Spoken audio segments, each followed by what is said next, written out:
Now, after just 100 days, I can report to the nation, America is on the move again. There's still more work to do to beat this virus. We can't let our guard down. But tonight, I can say, because of you, the American people, our progress these past 100 days against one of the worst pandemics in history has been one of the greatest logistical achievements this country's ever seen. The American Jobs Plan will help millions of people get back to their jobs and back to their careers.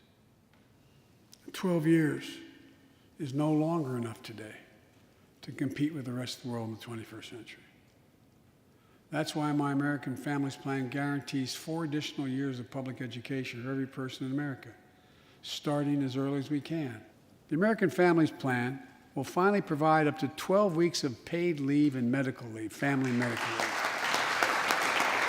No one should have to choose between a job and a paycheck or taking care of themselves and their loved ones or parent or spouse or child. How do we pay for my jobs and family plan? I made it clear we can do it without increasing the deficits. Let's start with what I will not do. I will not impose any tax increase on people making less than $400,000. But it's time for corporate America and the wealthiest 1% of Americans to just begin to pay their fair share. In addition to my family's plan, I'm going to work with Congress to address this year other critical priorities for American families. For all transgender Americans watching at home, especially young people, you're so brave. I want you to know your president has your back. We have to come together to rebuild trust between law enforcement and the people they serve, to root out systemic racism in our criminal justice system, and to enact police reform in George Floyd's name. The country supports this reform, and Congress should act.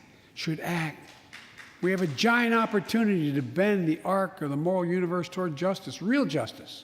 And I'll do everything in my power to protect the American people from this epidemic of gun violence. But it's time for Congress to act as well. We need more Senate Republicans to join the overwhelming majority of Democratic colleagues and close the loopholes required in background check purchases of guns. The soul of America, we need to protect the sacred right to vote. Instead, it's being attacked. Congress should pass H.R. 1 and the John Lewis Voting Rights Act and send it to my desk right away. The country supports it, and Congress should act now.